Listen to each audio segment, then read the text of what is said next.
नमस्कार मित्रांनो, कोकणातल्या भयकथा या चॅनलवर आपल्या सगळ्यांचं स्वागत असा. तुम्ही जर आजच या चॅनलवर असाल तर चॅनल सबस्क्राईब करा आणि बेल आयकॉन दाबा. बेल आयकॉन दाबल्यावर खाली येणाऱ्या ऑल ऑप्शनला क्लिक करा, म्हणजे पुढच्या सगळ्या भयकथांचे नोटिफिकेशन तुमच्यापर्यंत पोहोचतील. नमस्कार मित्रांनो, कोकणातल्या भयकथा या यूट्यूब चॅनलवरती आपल्या सर्वांचं स्वागत असं. आज आपण जी गोष्ट बघणार आहोत त्या गोष्टीचं नाव आहे त्या रिक्षेचं गूढ रहस्य. मित्रांनो, आम्ही खरेदी केलेल्या रिक्षेत रात्री कोणकोणते भयानक प्रकार घडायचे ते या कथेमध्ये मी आपल्याला सांगणार आहे. मित्रांनो, ही गोष्ट आहे 1996-97ची. त्यावेळी मी 7वीत शिकत होते. माझा भाऊ दीपक त्यानं कॉलेज पूर्ण करून 2 वर्ष झाली होती. तो नोकरीच्या शोधात होतो, परंतु खूप प्रयत्न करून त्याच्या मनासारखी नोकरी काय मिळत नव्हती. मग शेवटी त्यानं रिक्षा विकत घ्यायची ठरवली, पण नवीन रिक्षा विकत घेण्याची आमची आर्थिक परिस्थिती नव्हती. म्हणून त्यानं सेकंड हँड रिक्षा शोधूक चालू केले. शोधता शोधता आमच्या गावातल्या एका माणसाच्या मित्राकडे एक रिक्षा विकूची होती. त्यानं माझ्या भावाक निरोप दिल्यान की उद्या आपण रिक्षा बघूक जाऊया. भावान घरात येऊन आईवडिलांका सांगितल्यान. आईवडिलांचो पहिलो विरोध होतो रिक्षा धंदो करूक, परंतु आता नोकरी कुठेच मिळना होती, म्हणून आईवडील तयार झाले होते. त्यानं आईक सांगितल्यान की उद्या मी रिक्षा बघूक जाते. तेवढ्यात आई बोलली, ठीक आहे, रिक्षा आवडली तर व्यवहार ठरवूनच ये. ते दोघे रिक्षा बघूक गेले. भावाक रिक्षा फार आवडली होती. तो रिक्षेचा व्यवहार करूनच इलो. 2 दिवसांनी आम्ही पैशाची जुळाजुळव केली आणि त्या माणसाचे रिक्षेचे पैसे दिलो आणि रिक्षा घेऊन गेलो. तेव्हा तो गावातलो माणूस मध्यस्थी म्हणून काम बघत होतो. रिक्षा घराकडे आणली. आई बाबांनी त्याची पूजा वगैरे केल्याने घरातल्या देवाक नारळ आणि पेढे ठेवले आणि आजूबाजूच्या शेजाऱ्यांका पण पेढे वाटले. रिक्षा माका आई बाबांका खूप आवडली होती. त्या काळी रिक्षा फार कोणाकडे नव्हते, त्यामुळे गणेश चतुर्थी, दिवाळी, मे महिन्यात खूप धंदो व्हायचो. कारण तेव्हा एसटीचा प्रमाण देखील कमी होता, त्यामुळे रिक्षा भरपूर चालायचे. आम्ही रिक्षेवर ड्रायव्हर ठेवलो होतो. सकाळी माझा भाऊ दीपक रिक्षा चालवायचो, सकाळी 8 वाजल्यापासून संध्याकाळी 6 वाजेपर्यंत, आणि 6 नंतर रात्रीपर्यंत आमच्या गावातील जो एक पोरगो ड्रायव्हर ठेवलेलो तो रिक्षा चालवायचो. आमका रिक्षेक एक कायमस्वरूपी भाडा मिळाला होता. त्या म्हणजे कुडातल्या एका खाडग्याचा म्हणजे बकरे कापणाऱ्या एका माणसाचा. त्याची 2 दुकानं होती. एक होता कुडामध्ये आणि दुसरा होता कणकवलेक. आमका आठवड्यातून 2दा रिक्षेतून बकरे नेऊन कुडाळातून कणकवलेच्या दुकानात नेऊचे लागत. तो खाडगी त्या रिक्षेत 7 ते 8 बकरे बसवून देई. रिक्षेचे दोन्ही दरवाजे लावचे लागत.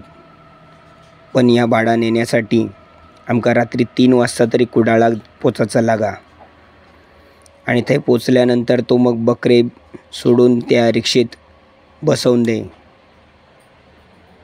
त्यावेळी आत्तासारखे रस्ते नव्हते, त्यामुळे कणकवलेक पोचायचा म्हटला तरी 2 तास तर सहज लागायचे. तो ड्रायव्हर रात्रीचो रिक्षा चाले आणि रात्री 1-1:30-2 वाजता रिक्षा आपल्या घराकडे नेऊन लाय.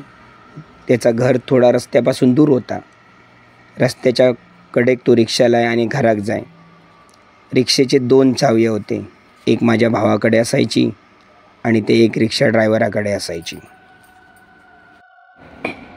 एके दिवशी त्या खाडग्याचा भाडा सोडण्यासाठी जायचा होता. रात्री झोपाच्या आधी भाऊ माका म्हणालो, अरे उद्या तू येशीत का पहाटे माझ्यासोबत, भाडा पोचवचा कणकवले.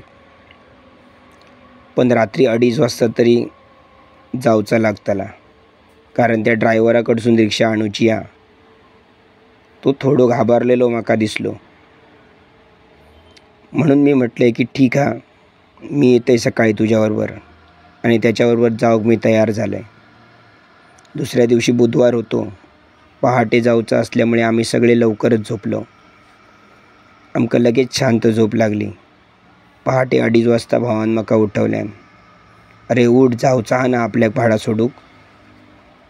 मी अगदी जिवार काळ करून डोळे चोळीत उठले.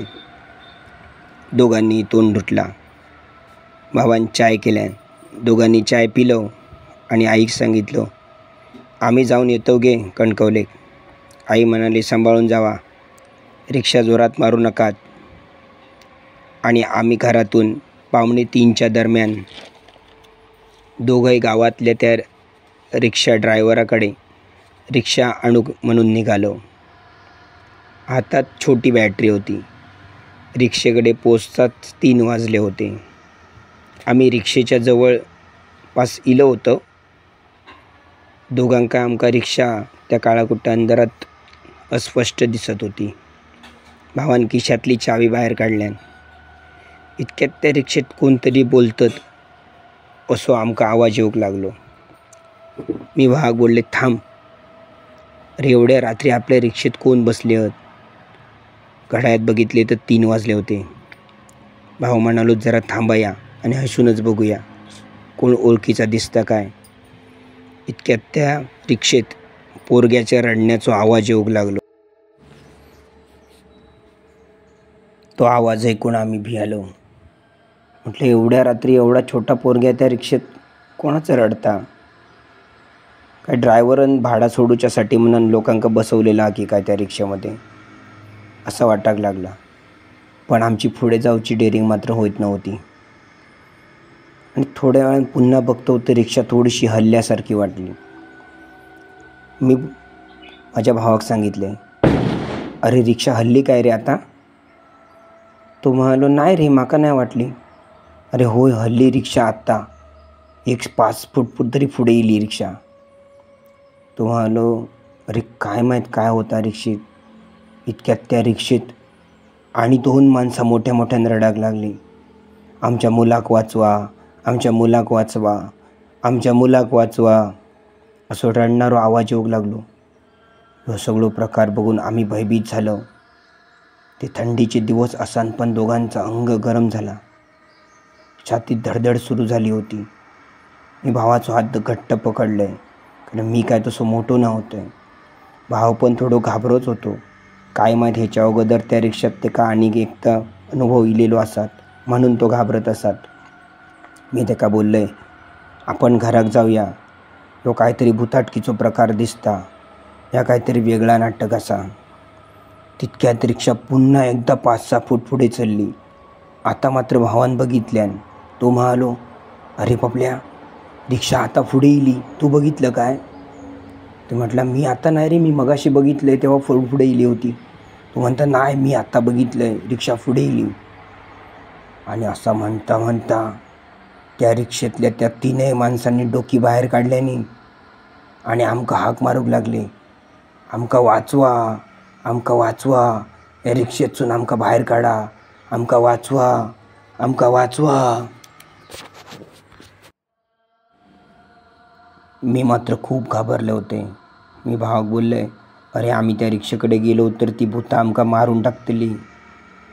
या जबरदस्त हा, चल आपण घराक जाऊया, चल आपण घराक जाऊया.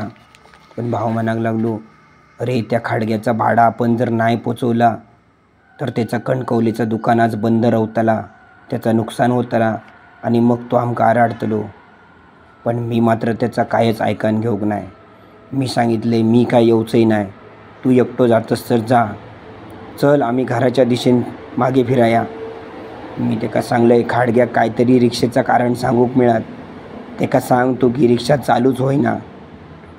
तो पण ह्यो बघितलेलो प्रकार बघून घाबरलो होतो. त्याच्या मनात द्विधावस्था झाली होती, भाडा सोडक जायचा त्या रिक्षेकडे का आपण घराकडे परत फिरायचा. तोपर्यंत 4:30 वाजले आणि आम्ही दोघांनी निर्णय घेतलो की आपण घराकडे जायचा.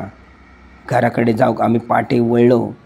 तितक्यात त्या रिक्षेतून परत त्या 3 माणसांनी मुंडकी बाहेर काढल्यानी आणि आमकां ती सांग लागली, अरे जातास खंय, आमकां भायर काडा रे, जातास खंय, आमकां भायर काडा, आमकां भायर काडा. सकाळी 4:30च्या दरम्यान आम्ही घराकडे येलो. तोपर्यंत आई वडील उठले होते. आईने विचारले, काय रे, भाडा सोडूक जाऊक नाही? आम्ही म्हणालो, अगे रिक्षाच सुरू होईना, किती प्रयत्न केले पण रिक्षाच सुरू होईना. घडलेलो प्रसंग आम्ही घरी कोणाकच सांगूक नाही. सकाळी भाव 8 वाजता त्या रिक्षेकडे गेलो.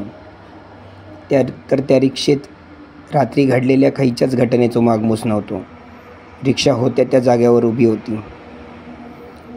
त्या रिक्षेत असलेली माणसांची कोणतीच खूण त्या रिक्षेत आपणाक दिसली नाही, असा भाव माका म्हणालो. सकाळी खाडगी मात्र भावाक बडबडलो. त्या भावान सगळ्या गुपचूप ऐकून घेतल्या, कारण त्याचाही नुकसान झाला होता. त्यामुळे ऐकून घेण्याशिवाय पर्याय नव्हतो. असे 4 महिने गेले. एके दिवशी आमच्या गावातल्या एका बाईन रात्री 9 वाजता आपल्या घरामागच्या विहिरीत जीव दिल्यान. ती मयत झाली होती. काही घरगुती कारणामुळे तिनं आपल्याच घरामागच्या विहिरीमध्ये जीव दिलं होतं. आता 5-6 वाडीमध्ये आमची एकच रिक्षा होती. त्यामुळे त्या बाईच्या घरचे लोक आमच्याकडे रात्री इले आणि म्हणायला लागले, दीपक, अरे आमच्या वहिनीन रात्री विहिरीत जीव दिलो. त्याच्या आईवडिलांका आणि भावाक इकडे घेऊन येऊचं असा त्यांच्या गावाक जाऊन, तर तेव्हा त्यांका तू जाऊन घेऊन ये, कारण आजच आम्ही तिका दहन करतलो. पण भाव म्हणालो, तुम्ही कोणतरी येशात ना माझ्याबरोबर? ते म्हणाले, नाही रे, आमका बाकीची तयारी करूची हा, तेव्हा आम्ही कोणी येऊ शकलो नाही तुझ्याबरोबर. भाव जड म्हणून म्हणालो, चला ठीक आहे. रिक्षा धंदो म्हटल्यानंतर जावचाच लागणार होता. आई वडील विरोध करी होते, पण मी अचानक म्हणाले, मी येऊ तुझ्याबरोबर. तेव्हा भाव म्हणालो, ठीक आहे, तू येत असतं तू चल, तू बसशीत पुढे माझ्याबरोबर, बाकीचे पाठी बसतील. मग आम्ही जाऊया म्हणालो. रिक्षेची किक मारली आणि त्या बाईचा माहेर आमच्या गावापासून 20 किलोमीटर अंतरावर होता. रिक्षेची किक मारली आणि आम्ही दोघंही निघालो. 10-12 किलोमीटर गेल्यावर आमच्या रिक्षेची लाईट अचानक बंद चालू होऊ लागली. तशी माका थोडी भीती वाटायला लागली, कारण या अंधारात जर लाईट बंद चालू होऊ लागली तर पुढे जायचं कसा, असा प्रश्न निर्माण झाला होतो.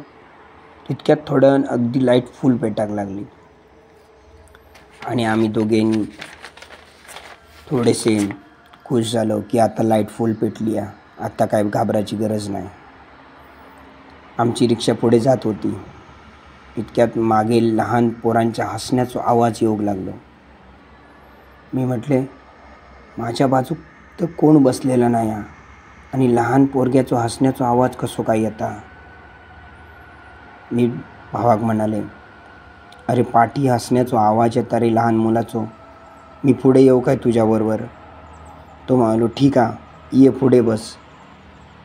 आणि मी रिक्षेतून पुढे ड्रायव्हर सीटच्या बाजूक जाऊन बसले. इतक्यात पुन्हा आमका दोघांका एका लहान मुलाच्या रडण्याचा आवाज येऊ लागलो. आम्ही दोघांनी मागे वळून बघितला तर मागच्या सीटवर तर कोणच नव्हता. आम्ही मात्र आता दोघेजण घाबरलो होतो, पण घेतलेली जबाबदारी तर पूर्ण करूची होती. त्या मयत झालेल्या बाईच्या आईवडिलांका आणि भावाक घेऊन आमच्या गावाक यायचा होता. थोडं पुढे गेल्यावर पुन्हा एकदा हसण्याचा आवाज येलो. मागे बघितला तर कोणच दिसेना. आता असा ठरवला की मागे बघायचाच नाही, कोण हसांदे नाही तर बोलांदे असा ठरवला. आणि म्हणता आम्ही त्या बाईच्या माहेरात येऊन पोहोचलो.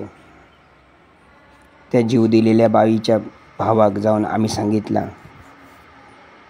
ते का बाजूक घेतला आणि म्हणालो, तुझ्या बहिणीन विहिरीत उडी मारून आत्महत्या केल्या ना, तेव्हा तिच्या घरच्यांनी तुका आणि तुझ्या आईबाबांका आमच्या गावात घेऊन बोलवलेला आणि त्यासाठी ही रिक्षा पाठवलेली आहे. तू तुझ्या आईबाबांका काहीतरी वेगळा कारण सांग. तसं भाव म्हणालो, ठीक आहे, मी त्यांचा काय तर बघते आणि तो घरात गेलो आणि आईवडिलांका सांगितल्यान की अगे आपल्या बहिणीची तब्येत बरी नाही, त्याच्यामुळे आत्ताच्या आत्ता आमका बोलवलेलं असा. त्याच्या आईवडिलांका थोडं संशय इलो, पण ते म्हणाले तुम्ही इतक्या रात्री कसे काय इलात?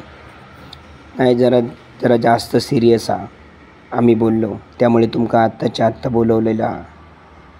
असं म्हटल्यावरती तिघजणं त्या रिक्षेत बसली. मी ड्रायव्हर सीटवर बसलो. तिचे आईवडील आणि तिचा भाव मागच्या सीटवर बसान आम्ही पुन्हा एकदा परतीचा प्रवास चालू केलो. रिक्षा घेऊन मागे फिरत असताना 1-2 किलोमीटर आम्ही इल्यानंतर एका वळणावर रिक्षेची लाईट पुन्हा बंद झाली. ती पेटाच ना. भाऊ म्हणालो थांबा जरा, मी बटना किंवा वायरिंग वगैरेमध्ये काय प्रॉब्लेम आहे काय बघतोय. तितक्यात तिचे आईवडील म्हणाले, ओ रिक्षावाले तुम्ही खाली उतरा नकात. मी म्हटले काय हो, काय झाला? काय नाही. मी म्हणते खाली उतरा नकात, रात्रीची वेळ आणि ही जागा जरा डेंजर आहे, त्यामुळे तुम्ही खाली उतरा नकात. असं म्हटल्यावर भावान रिक्षेतूनच थोडा वायरिंग चालवचा प्रयत्न केल्यान आणि बघतो तर काय, इतक्यात लाईट पटकन फुल पेटली. भावान किक मारल्यान आणि पुन्हा एकदा आम्ही पुढे जाऊ निघालो. परत थोडे 2-3 किलोमीटर पुढे गेल्यावरती परत रिक्षा बंद पडली, लाईट पण बंद पडली आणि रिक्षा पण सुरू होईना. परत आम्ही एकदा चिंतेत इलो. ह्या आमच्या रिक्षेच्या बाबतीत आणि आमच्या बाबतीत काय होता ह्या आमका कळना. रस्त्याच्या 100 फूट अंतरावर एक मैत पेटत होता. त्याचे ज्वाळा आमच्या रिक्षेपर्यंत येत होते आणि रिक्षा त्या ज्वाळेमध्ये स्पष्ट दिसा होती. भावाने विचारल्यान काय हो, ही आग कसली? तर ते आत्महत्या केलेल्या बाईचे वडील म्हणाले, हो काय सांगू, आज संध्याकाळी एका बाईनं आमच्या विहिरीत उडी मारून जीव दिल्यान. ही घटना आमच्या वाडीत घडली आणि तिचा प्रेत जळता. असं ऐकलं तर माझ्या पायाखालची जमीनच सरकली. माका तर भीती वाटाक लागली. वाटला झक मारलो आणि ह्या सगळ्यात पडलो. तेव्हा तिचा भाव म्हणालो, ठीक आहे हो, काय नाही, मी असे, उतरा तुम्ही खाली, बघूया आपण रिक्षेचं काय झालं तर. तितक्यात भियत आम्ही तिघजण त्या रिक्षेच्या खाली उतरलो आणि भाऊ पाठी गेलो आणि रिक्षेचं प्लग काढल्यान, थोडंफार साफ केल्यान आणि पुन्हा लावल्यान आणि आपण पुढे येऊन परत किक मारणार असतो.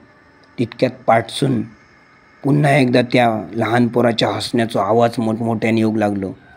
त्याच्याबरोबर त्याचे आई वडीलही मोठमोठ्याने रडत होते. ते ओरडाक लागले, ओ वाचवा, ओ आमच्या मुलाक वाचवा, ओ आमच्या मुलाक वाचवा, आमका वाचवा. आम्ही तिघही पटकन रिक्षेत चढलो. जो काय प्रकार हा तो आमका मात्र माहीत होतो, त्या तिघांका माहीत नाही होतो. ती तिघे म्हणतात कोण रिक्षेच्या मागून हाक मारता, आमका वाचवा वाचवा. तितक्यात तिचे वडील म्हणाले, अरे ही जागाच खतरनाक असा, मी तुमका सांगितलेले रिक्षेतून उतरा नकात म्हणान. तितक्यात भाव म्हणालो, थोडं एक पाय लावून आपण रिक्षा ढकलूचा प्रयत्न करूया, कारण पुढे उतार असा, त्या उताराक लागली तर रिक्षा कदाचित चालू होईल. असं म्हटल्यावर आम्ही एक पाय रिक्षेत आणि एक पाय बाहेर ठेवून रिक्षा थोडी ढकलत पुढे नेलो आणि रिक्षा उताराक लावलो. रिक्षा उताराक लावल्यावर रिक्षा चालू झाली आणि आम्ही पुन्हा एकदा घराकडे येऊन निघालो. 2-3 वेळा असंच प्रकार झाल्यामुळे ते जे रिक्षेत बसलेले माणूस आमका म्हणायला लागले, तुमच्या रिक्षेतच काहीतरी दोष नाही आम्हा, कारण 2-3 वेळा सलग असा झाला म्हणते, वाईट वाटान घेऊ नका. भाव बोललो, नाही हो, रिक्षा तर आमची चांगली आहे. आजच हो प्रकार आमच्या ह्या रिक्षेच्या बाबतीत घडाक लागलो. तो म्हणालो, ओ आज अमावास्या असा, रिक्षेक लिंबू मिरची बांधलात काय? तर भाव म्हणालो, नाही हो, असला आम्ही काय पाळणो नाही, त्यामुळे काय रिक्षेक लिंबू मिरची नाही बांधलेली आहे. आमच्या दोघांच्या मनात मात्र एक विचार पक्को झालो, की ह्यो दोष सगळो रिक्षेचोच हा. ह्या रिक्षेतच काहीतरी नक्की असा, त्यामुळे हे रिक्षेत असे प्रकार घडतात. मी भावाक बोलले, अरे आपण रिक्षा घेताना त्या गावात आजूबाजूक चौकशी करू हवी होती. अशी आपण लगेचच रिक्षा ठरवून आणलो आणि त्यांना कमी दिल्यामुळे आपण लगेच व्यवहार केलो. त्याच्यामुळे माका संशय येता की ह्या रिक्षेत काही नाही काहीतरी दोष हा. भाव म्हणालो, ठीक हा, मी उद्याच त्या गावात जातय आणि त्याच्या आजूबाजूच्या घराकडे कोणाकडे तरी ह्या रिक्षेबद्दल चौकशी करतय. तर मी बोलले, नक्की कर. ही रिक्षा जर असो त्रास देऊ लागली तर ही ठेवून उपयोगाची नाही. दुसऱ्या दिवशी भाव चौकशी करण्याकरता रिक्षा घेऊन त्या गावात गेलो आणि त्याला एका माणसाक भेटलो आणि तो म्हणायला लागलो की ही रिक्षा आम्ही ह्या गावातून ह्या माणसाकडून खरेदी केली, पण ह्या रिक्षेत एक वेगवेगळे प्रकार घडतात, ते काय आमका समजत नाही. तो माणूस म्हणालो, खयची रिक्षा? तर ह्या बाजूच्या वाडीत तुमच्या त्या यांच्याकडून घेतलेली. आणि ओ ती रिक्षा तुम्ही घेतला? ओ त्या रिक्षेचा वर्षापूर्वी ॲक्सिडेंट झाला होता आणि त्यात एक पोरगो आणि त्याचे आई वडील जाग्यावरच आपटान मेले होते. ती रिक्षा अमावास्येक पौर्णिमेक आपोआप चालायची. ह्या सगळ्यांका 2-3 वाडीत माहीत होता. त्या रिक्षेक बरेच दिवस गिरायक नाही होता. तुम्ही ती रिक्षा घेतलात काय? हो, ती रिक्षा फार डेंजर असा. अमावास्ये पौर्णिमेक तर ती खूप त्रास देता. ह्या ऐकान तर भावाच्या पायाखालची जमीनच सरकली. त्यानं ही गोष्ट येऊन सगळी घरात सांगितल्यान. आई बाबा बोलले, अरे पटापट व्यवहार केलो आम्ही खरो कमी पैसे म्हणून, पण आमका फसाक झाला. पण ही रिक्षा आता कोणाक विकायची नाही, कारण ही जर रिक्षा आपण दुसऱ्याक विकली तर अशीच दुसऱ्याक त्रास देतली. त्याच्यापेक्षा आपणाक पैसे नाही इले तरी चलतील, ही रिक्षा भंगारात विकून टाक. आई म्हणाली, बरोबर असा. ही रिक्षा आणि कोणाक देऊन त्या माणसाक आपणाक त्रास देऊचो नाही. ती रिक्षा भंगारातच द्यायची. शेवटी नाईलाज म्हणून 5-6 दिवसांनी आम्ही ती रिक्षा भंगारात विकलो आणि ह्या सगळ्या प्रकारातून वाचलो. म्हणूनच आपण म्हणतो बघा की खयची वाहन घेवचा झाला तर पहिली चौकशी करूची असता की ह्या गाडीचा ॲक्सिडेंट झाला काय, ह्या गाडीत कोण मयत झालो काय. ही चौकशी करूनच सेकंड हँड गाडी घेतली जाता. तर खरा निघाला.